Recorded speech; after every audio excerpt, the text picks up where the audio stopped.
Eating healthy doesn't mean tasteless and bland meals.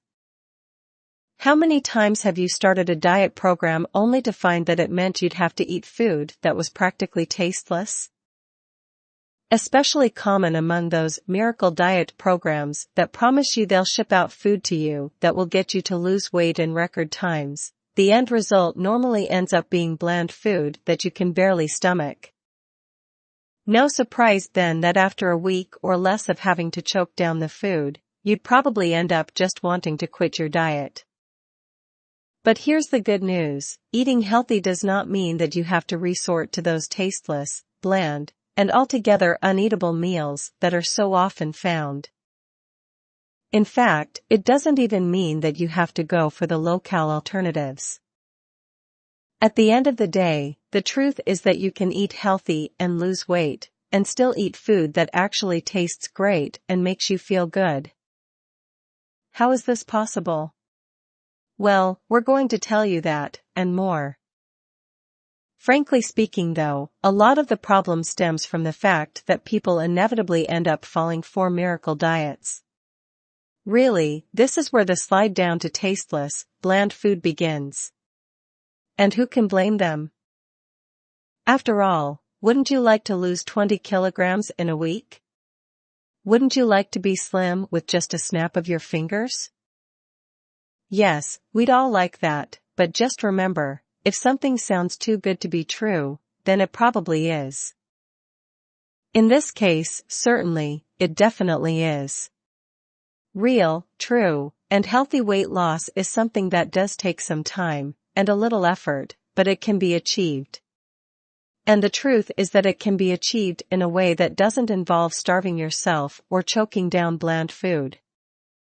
Also, losing weight in the right way is going to be much better for you in the long run, because you're not going to suffer from any of the health problems that come hand in hand with most shortcuts, nor are you going to face all that weight coming back.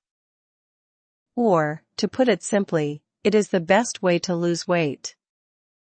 What you need though, is the proper knowledge to help guide you. Once you have that, you'll find that you're able to easily eat healthily, even when eating meals that are really, really tasty. That's what this guide is going to be all about, so let's get started by looking at the most basics of food.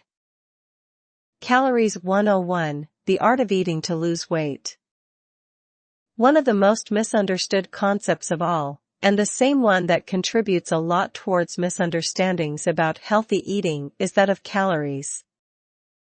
Really, it seems to have become pretty much a buzzword right now, and is thrown about without much regard for what it actually means. Worse, it is often misinterpreted and misused, so there's a lot of general confusion regarding it. On a very basic level though, the concept of a calorie is simple: it's just a measure of energy. Yes, that's right, calories don't necessarily mean fat, calories just mean energy.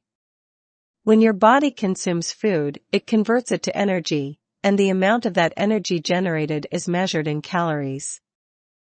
So where does it tie in with fat? Well, here's the thing: when your body can't finish up all the energy that it has generated, it stores it. And when energy is stored by your body, it is stored in the form of fat. See the link now? As you should see, calories do not have to turn into fat. They just can, sort of, if the energy isn't used up. What this should also mean to you is that you don't necessarily have to be consuming 0 calories in order to lose weight. In fact, consuming 0 calories is not even healthy eating, it's starvation. What you do need to be doing, however, is ensuring that you're not eating too many calories so that there isn't that much leftover energy to be stored as fat. Notice the distinction? That is the core idea that is behind eating to lose weight, and it is something that you need to grasp fully. Truth be told, however, you don't need to sit there and count calories to ensure that you're keeping your count low enough so that you don't have excess energy. If you know what to eat, you can be pretty much assured that your calorie count is going to be low anyway. And that ties into another very important foundation concept. Eating to live, living to eat. At the core of a healthy meal is the fact that you're eating not just for the enjoyment of eating, but for the fact that you need to eat to survive. Well, we all know that, but unfortunately, few of us really put it to practice. In fact, the vast majority of us tend to eat what we feel like eating, as opposed to what we should be eating. Enough of the lecture though. The point is that your real purpose of eating should be to get nourishment from the food that you're consuming. What's more, you should be aware that different types of food can provide different types of nourishment. Based on this, it would seem to make sense that the very first step you'd need to take is to ensure that you're getting enough nourishment. To do so is tough, especially considering that you, like most people, probably only have a very basic idea of what your body actually needs. Don't worry though, it isn't going to be a huge impediment, and really, we'll be fixing that soon. For now though, let's get back to the main point at hand, and that's actually more to do with the fact that you don't want to be eating bland, tasteless, but healthy food. If you think about it a minute though, you'll realize that we've really been talking about something that interconnects with just that. Consider it this way, now that you know that your body needs certain type of nourishment, from certain types of food, and that is the only thing you really need to be concerned about. Why does your food have to be tasteless?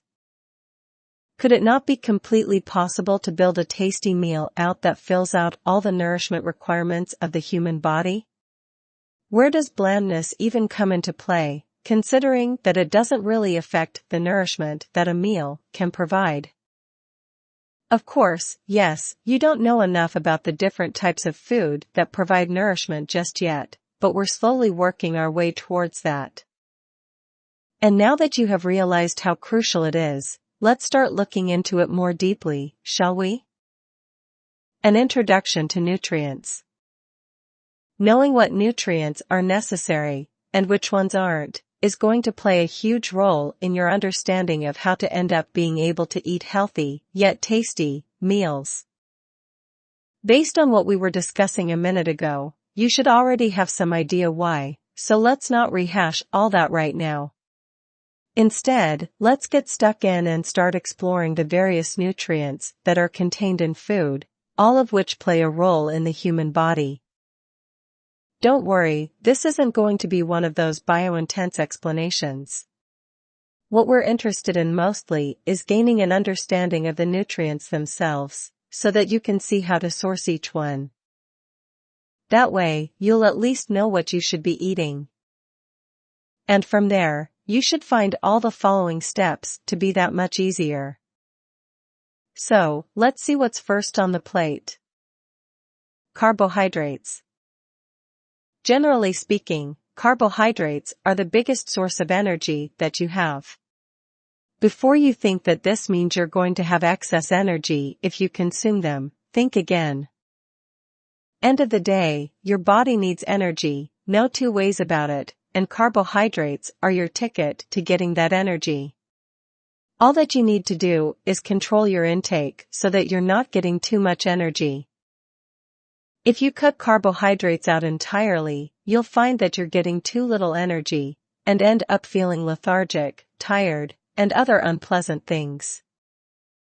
Incidentally, carbohydrates aren't all the same, and in fact, they can be broken up into three main subcategories, namely monosaccharide, disaccharides, polysaccharides. What distinguishes each of these from the others is the amount of sugar units that they contain, which is 1, 2, or many, respectively. Polysaccharides are normally called complex carbohydrates, which is a term that you've probably heard used before.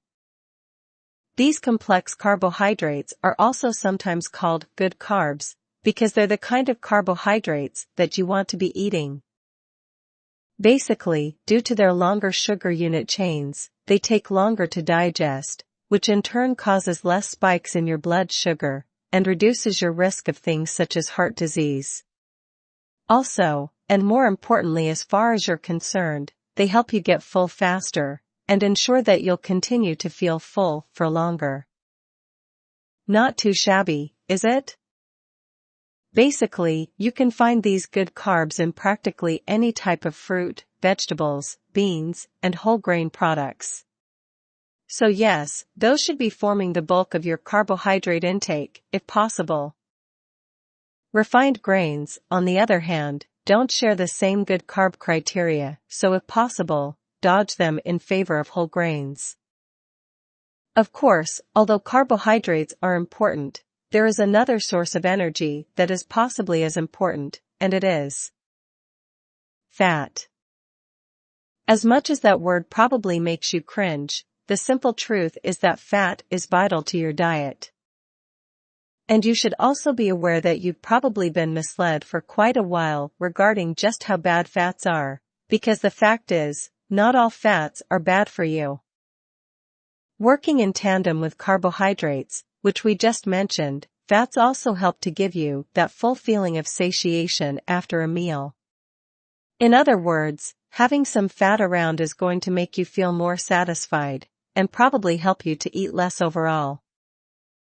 More than that, however, with its role as a nutrient, fats play an important role in nourishing various parts of the body, including the brain, heart, nerves, and others. Just like carbohydrates, however, there are definitely good fats and bad fats, and knowing the difference is key to knowing what exactly you should be eating. Let's take a look at some of the types of good fats first of all. Monounsaturated fats. Commonly, monounsaturated fats end up invariably linked with olive oil, because it is the easiest source of such fats. That said, it is also found in a variety of other plant oils, and also avocados, and several types of seeds. This particular type of fat has been shown to reduce the risk of heart disease, which makes it definitely the fat of choice. If you can consume monounsaturated fats over the other bad fats, well, you're on the right track as far as your diet is concerned. Polyunsaturated fats. Next in line as far as the good fats are concerned are polyunsaturated fats.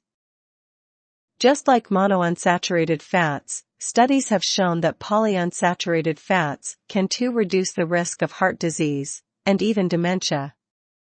Naturally, this makes them a fairly good type of fat to be consuming. However, polyunsaturated fats are less common, and are found in corn or soybean oil and walnuts, among other things. Be aware though, many people hesitate to recommend taking in a lot of polyunsaturated fats because, when heated, the sources of polyunsaturated fats can form free radicals that could wreak havoc in the human body. Still, if properly used, polyunsaturated fats can be a great option. Having discussed the good fats, it's time we touched on the bad ones. Why? Well, simply because some of the bad fats really are very bad, and should be avoided at all costs. In short, your healthy diet should try its best to minimize on these bad fats as much as you can. Saturated fats. Quite simply, this type of fats can up your cholesterol level, and cause a whole lot of problems in that regard. And really, they're probably the most common type of fat that is consumed. Reason being, they're the type of fat that is found in milk, and most red meats. Also, they can be found in both coconut oil and palm oil, which is, incidentally, also used to make a number of other products. Of course, this means that the solution is simple.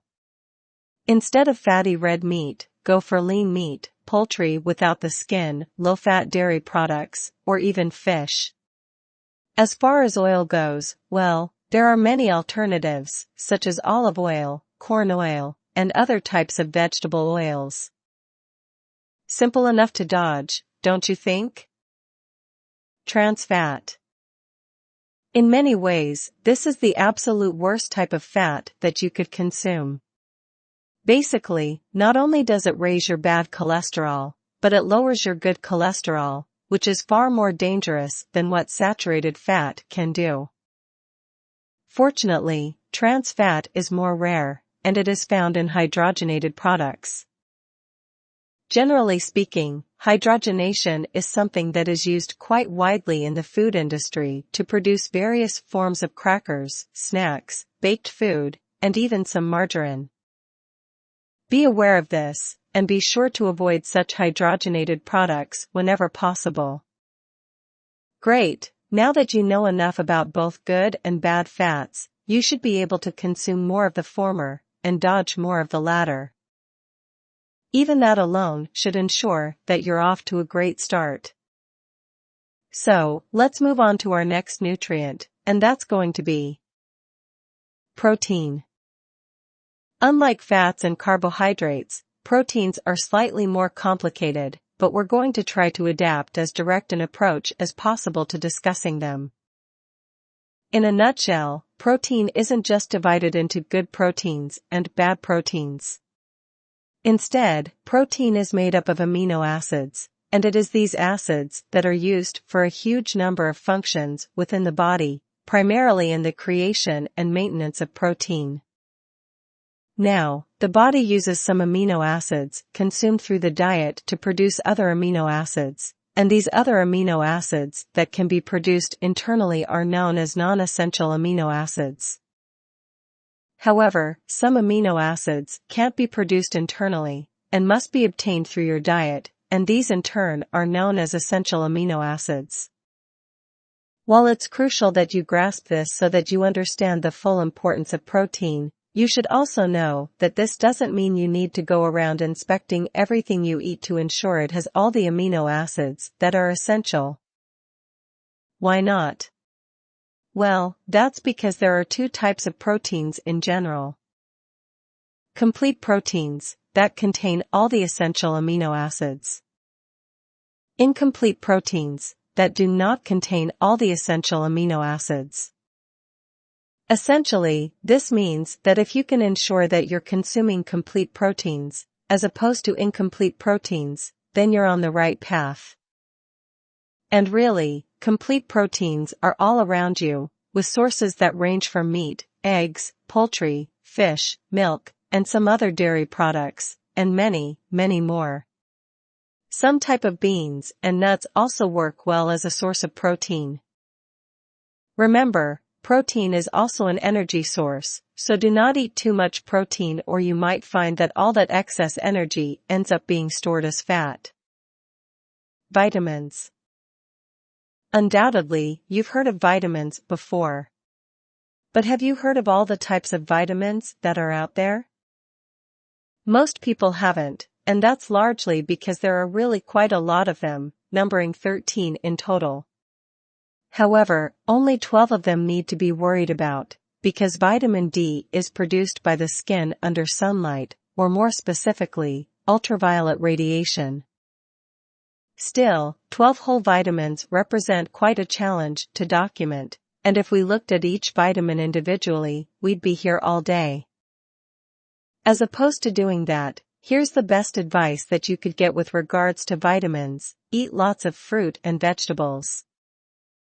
Of course, fruits and vegetables are good for other reasons too, including their high fiber and mineral content, so you're really going to be killing two birds, or more, with one stone. In particular, leafy greens, the darker, the better, in general, provide great sources of vitamins A, C, E, and K. Many fruits also provide a good dose of vitamin C as well, and the brighter their colors are, the more likely they are to contain all those yummy nutrients that you're after. Similarly, beans, nuts, and soy products can also have a lot of vitamins packed into them, which is a great thing considering you already know that these types of foods are extremely good as part of a healthy diet. If you constantly face vitamin deficiencies, you could even resort to taking supplements. However, assuming you stick to the advice given, you should not have to. Apart from vitamins though, there is one other type of nutrient that is just as varied, so let's look at that now. Minerals. Just as with vitamins, minerals are a very varied bunch, and so discussing them as a group could be difficult. Some minerals are more important than others though, and are required in a much larger, 200 milligrams or so, quantity as a result. In contrast, the other, less important, minerals are often just required in trace amounts to help with certain reactions. Here's the good news: when you're eating healthily in general, you should be able to take care of most of your mineral needs automatically. By this point, you've undoubtedly noticed that a lot of the nutrient-packed foods which we've discussed carry many other types of nutrients too, apart from the ones in which we were discussing them in context too. So, it would be reasonable to expect that minerals are contained in them, and indeed, we just talked about how minerals were in many vegetables, especially the leafy green varieties. For this reason, we're not going to go over every mineral, but instead, we're going to focus on a few very important ones. That way, you'll at least be able to know that you're covering the better part of the issue, and still be able to rest easy knowing that the other minerals are provided for due to the healthy diet that you've embraced. Sound good? Calcium. Primarily, calcium is the mineral that helps grow and strengthen bones, including teeth. Contrary to popular belief, bones actually need a constant supply of calcium, otherwise they'll weaken and be more prone to fractures and other problems. At no time is this more important than during childhood and adolescence.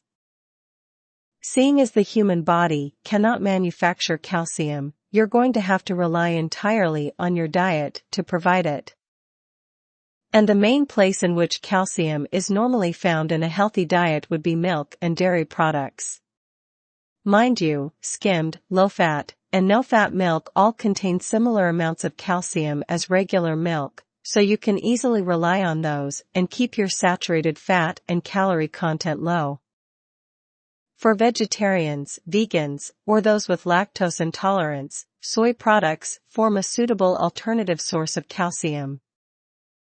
Even if you may not like to drink large quantities of milk, you could try other dairy products, such as yogurt, that will help you too. Be aware though that most yogurt products are sweetened, and could have other elements that aren't as good for you. Ensuring that you have enough calcium will help your bones last long into old age. Iron. Yes, iron is another mineral that is equally valuable, and it goes to work within our blood. If you aren't getting enough iron in your bloodstream, you could face a whole host of problems that lead to tiredness, fatigue, low moods, and even frequent infections. In short, you need iron. Fortunately, there are many easy sources of iron, and some of them we've already discussed. Red meats form the best source of iron, but be sure that it is lean, and not fat-filled. Apart from that, you could even opt for oily types of fish. Some green leafy vegetables, and whole grains, can also be a source of iron, but it is worth remembering that plant-based irons are not as easily absorbed by the body as meat-based irons. Still, if you're vegetarian or vegan, they're going to form your primary alternative. Magnesium. Yet another important mineral, magnesium really has many different functions, from helping the parathyroid gland to helping your body turn food into energy. Can you guess what one of the biggest sources of magnesium is though? Well, green, leafy vegetables, of course. Once again, they come to the fore with their nutrient-packed nature. Apart from that, there are other sources such as nuts, bread, meat, fish, and dairy products, all of which could be used to gain valuable quantities of magnesium.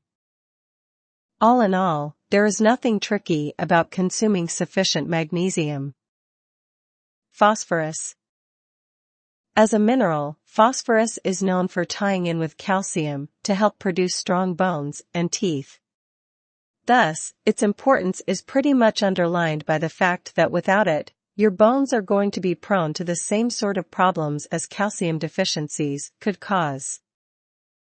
Also, phosphorus has a role to play in helping the body convert food to energy. On the bright side, just as with magnesium, phosphorus is easily found from a variety of sources, including red meat, nuts, fish, dairy products, and even poultry.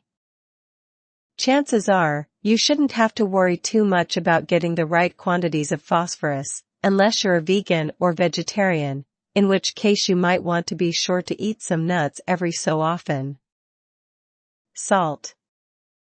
Technically, salt is known as sodium, and is an important part of your nutrition. Within the body, sodium is tasked with controlling the body's fluid balance, as well as maintaining the manner in which the muscles and nerves work. But unlike the other nutrients that we've discussed so far, most of the problems with salt is not about consuming enough. No, with salt the problem is that many people consume too much salt. An excess of salt has been known to lead to many problems, including high blood pressure. Normally, the human body is quite good at regulating the amount of salt within it, and prompting feelings such as thirst, to encourage you to consume more water and help with excreting excess salt. However, sometimes this goes wrong, and with too much salt in your body, you could face problems. Generally speaking, if you're consuming large quantities of salt regularly, you might want to cut back on it. That much is important for a healthy diet. Potassium. Similar to salt, potassium also has a role to play in regulating the balance of fluids within the body, and there is reasonable evidence nowadays to suggest that it also could help lower blood pressure. Although it can be found from a number of sources, the biggest and best source of potassium is bananas. Other fruits and vegetables also contain potassium, though not in such bountiful quantities. Nuts, seeds, red meat, poultry, fish, and milk can also contain some quantities of potassium, so if you absolutely hate bananas for some reason, you could try those instead. End of the day though, not many people are really that adverse to bananas, and they taste great, so why not just eat one or two every so often? These 6 minerals that we've discussed are probably the more important ones, and even within them, you can see that there are a lot of ties between the foods that provide them. In fact, you should be seeing this increasingly throughout our discussion. At this point, you already should have a reasonable idea of the ingredients to a good and balanced diet. And seeing as we're nearing a close of our discussion of nutrients, that really is to be expected. Really, there's only one last item left on our agenda, and it is one that you might not have thought we'd be discussing. Water. Yes, good old H2O. Sometimes it is easy for us to forget that our body is made up, essentially, of about 70% water, and you should be keeping it that way. How much water you need exactly varies, from person to person, as well as environment to environment. In essence, depending on the amount of water you end up secreting, you could have to consume more or less to replace it. As a guideline, most people need about 2 liters of water a day. Of course, if you regularly perform physical activities or anything that makes you sweat a lot, you may need more than that. Look on the bright side, drinking too much water can't hurt you, assuming your kidneys are in decent shape, but drinking too little water could cause dehydration, which is going to be very, very bad. Go for the safe path, and try to drink water regularly. Good news is, water has no calories to speak of, so drinking more certainly can't hurt you in that fashion either. Closing the chapter on nutrients. Finally, we're done discussing nutrients. Now you should have a good idea of what is good to eat, and what isn't. Did you notice that many of the good things to eat tie into each other? You should have, we mentioned that fact quite a bit.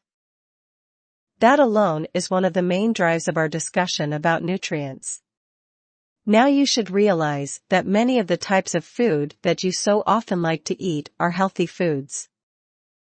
So why should they have to be tasteless?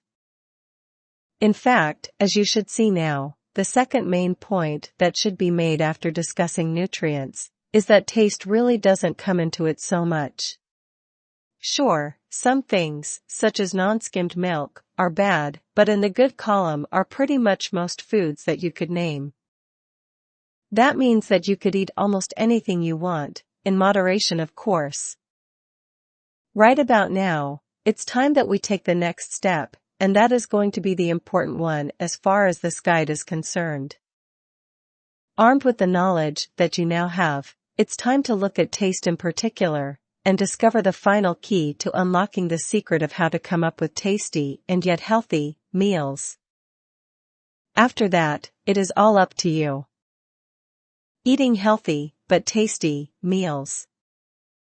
Where does the taste in cooking come from? What makes one meal taste better than another? Why are so many healthy meals so bland? Here's the key. In modern cooking, much of the taste of the meals which we regularly consume comes from spices that are added to the cooking itself. Some people call them seasoning, but they're pretty much two names for the same thing. Some spices have nutrients in them, but very few have the bad nutrients that we've talked about so far. And on top of that, spices generally have almost no calories to speak of. In other words, you have no need to worry about whether or not it is healthy to insert spices into your meals, because quite frankly, they have no bearing on the issue. In turn, this means that you could easily have meals that taste great. So why is there so much griping about healthy meals being bland? Well, let's discuss what a balanced diet is first, and then you'll see why there is some misunderstanding about a healthy meal. Balanced diets of tasty foods. Everything that we discussed about nutrients has equipped you with a very firm knowledge of what you should be eating. Here's the thing though, that what you should be eating bracket, as you probably noticed, contains a wide variety of foods, ranging from meat, poultry, nuts, and many others. Don't forget those nutrient-packed green leafy vegetables too. And the fact of the matter is, you should be eating a diverse fare, such as described. After all, that's what a balanced diet is about, consuming all the nutrients that your body needs. Of course, some of these you could mix and match, such as a dish that combines meat and veggies, and so on. And mind you, you don't need to eat every type of food in one sitting. In fact, it is better to have several small meals throughout the day than it is to have 3 big meals, as many people do.